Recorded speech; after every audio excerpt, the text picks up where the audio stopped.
Oh, hi everyone. Please, don't click off this video just because you think that I'm not pretty, okay? When you're young, you quickly learn who's considered to be pretty and who isn't. If you're pretty, people will tell you, frequently and upfront. And if prettiness isn't your defining feature, they'll encourage you with other compliments like smart, clever, talented, well-behaved, or creative. I remember someone telling 12-year-old me that you will understand you're pretty when you're older. At that time, I felt a sense of dread. Like, would my worth hinge on this vague future promise? So what is pretty privilege? Pretty privilege is the unearned social advantages granted to people society deems attractive. It's subjective, of course, but often shaped by cultural standards. When I was growing up, pretty was synonymous with being thin, white, cisgender, and feminine. And while the lens has broadened quite a bit in recent years, those markers are still generally the easiest to benefit from if you hit them. Pretty privilege is an uncomfortable topic, let's be honest, both for those who are overlooked or dismissed in favor of preferable looks, and for those whose success and individual agency is undermined as a byproduct of their appearance. And especially for women, pretty privilege plays such an important role because women remain broadly objectified by society. Like, our looks are often the most prioritized asset we have to bargain with, and looking the part is always requisite to get in the part. And in the workplace, the social benefits are really clear. Attractive people are perceived as smarter, more capable, and more trustworthy. Promotions, raises, and attention often follow them effortlessly. Simply put, the term body privilege indicates that there are certain social benefits to fitting a certain standard image. You might have seen thousands of beauty-related videos and influencers who claim to have worked hard, yet they often do not acknowledge the role of that beauty and attractiveness that played in their success.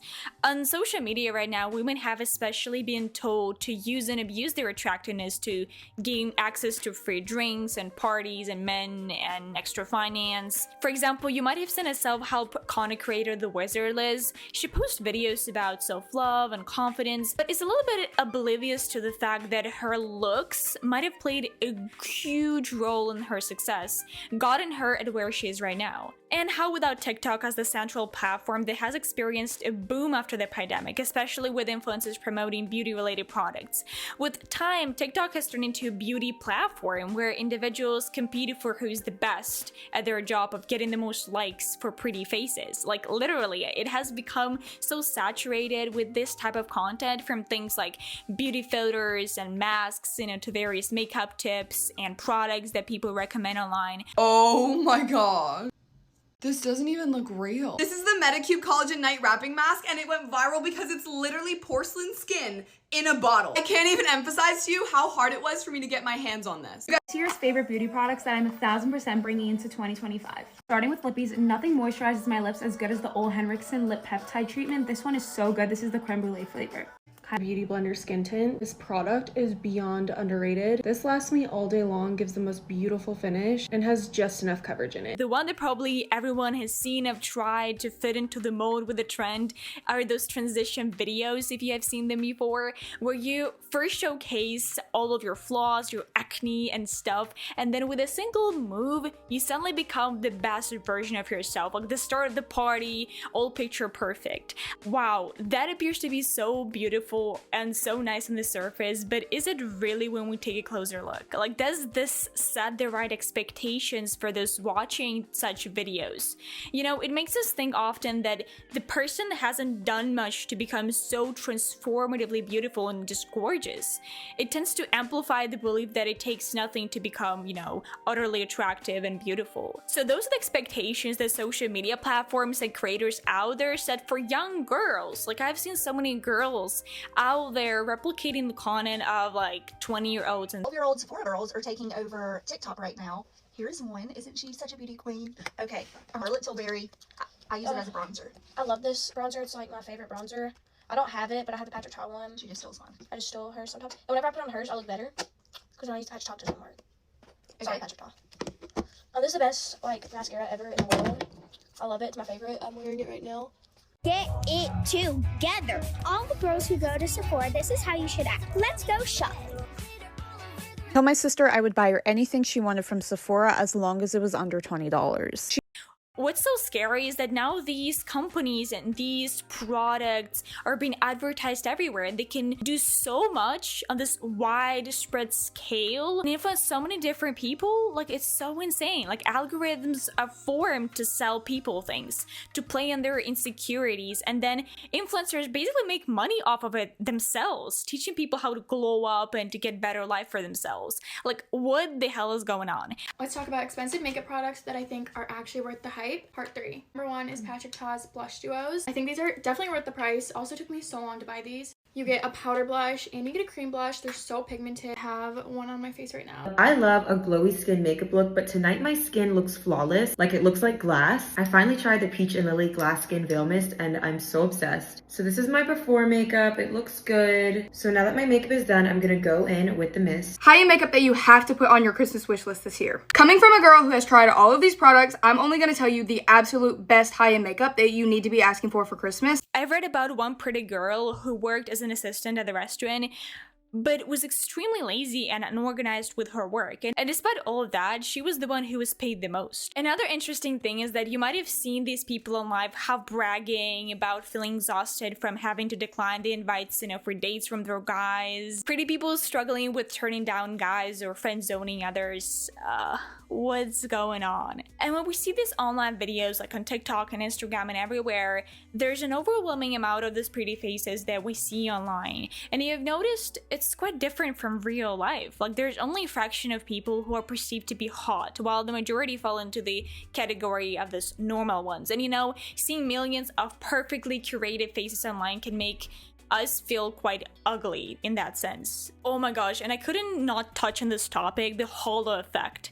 The halo effect is a cognitive bias that shapes our judgments about people, brands, or places based on our initial impressions. So when we perceive someone as attractive, it influences how we evaluate their other traits, like, unfairly skewing your perception of their intelligence and kindness or their competence. This phenomenon is at the core of pretty privilege, the unearned advantages that attractive people often enjoy.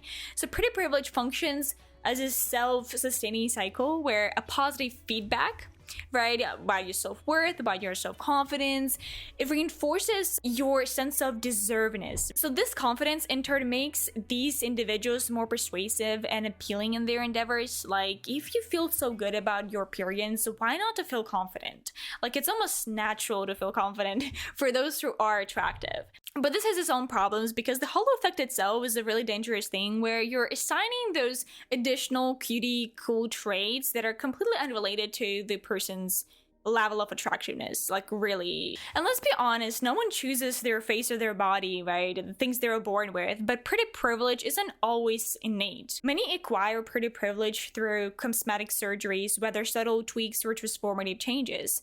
Social media and its beauty filters and glow up culture perpetuates these ideals. And I have experienced this firsthand when I've leaned into societal standards of like femininity, long hair, makeup, lashes, heels. I felt the power of being perceived as prettier. However, this privilege often hinges on a purely natural and ubiquitous and subjective standard. So this preference for low maintenance beauty stems from our tendency to associate it with some kind of virtue, a lack of vanity or effort. High maintenance beauty, meanwhile, is often dismissed as excessive or insincere. Another thing I've noticed is that we usually tie looks to morality. Like, people tend to assume that someone unattractive in appearance is also unpleasant in character, while attractive individuals are presumed virtuous or kind. I don't know why that's happening in our society, but these narratives around glow-ups, personal transformations into those conventionally attractive appearances, they often highlight how drastically beauty can change the way people are being treated. Like, I've seen countless people being treated differently after they had a glow-up, But what about those who remain outside the beauty standards? The ugly privilege or the stereotype of unattractive people being more intelligent or hardworking.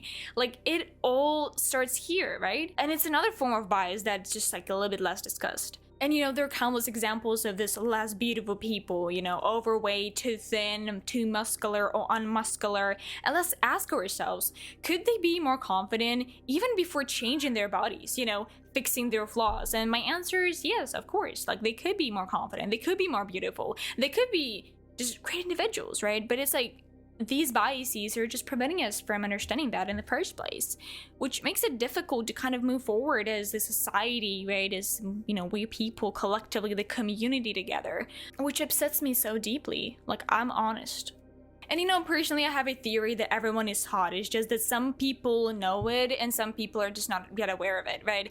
Often the difference between the two is confidence. Like, it doesn't even have to be real. Like, fake it till you make it, for God's sake. Plus, with so much applied aesthetics in our faces all the time right now, beauty fatigue is kind of real. Like, we crave personality, unique quirks, we need the kind of charm that comes from a life less polished. And I mean, there's nothing less cool than conforming to some societal standards, right? That includes beauty. Sometimes all that it takes is just enough time to pass for that one thing you were insecure about, right? Your freckles, your gap teeth, or, you know, too thick eyebrows, no eyebrows, scars, whatever. And to have just that moment of reveal, right, the limelight, for you to realize that insecurity doesn't define who you are. If anything, it proves to you that it's all made up, it's unreal. You can release yourself from the appearance anxiety bit by bit as time goes on. And owning your individual quirks and what makes you is always a hot behavior. So when I think about what attracts me to people, it's always something about their outlook in life, like their warmth, their generosity of their spirit, and how damn comfortable they are in their own skin, right? Their solidness in their appearance, which is often so much more energetic, is so much more attractive than the kind of appearance. And energy always pulls where beauty falls short. Remember that.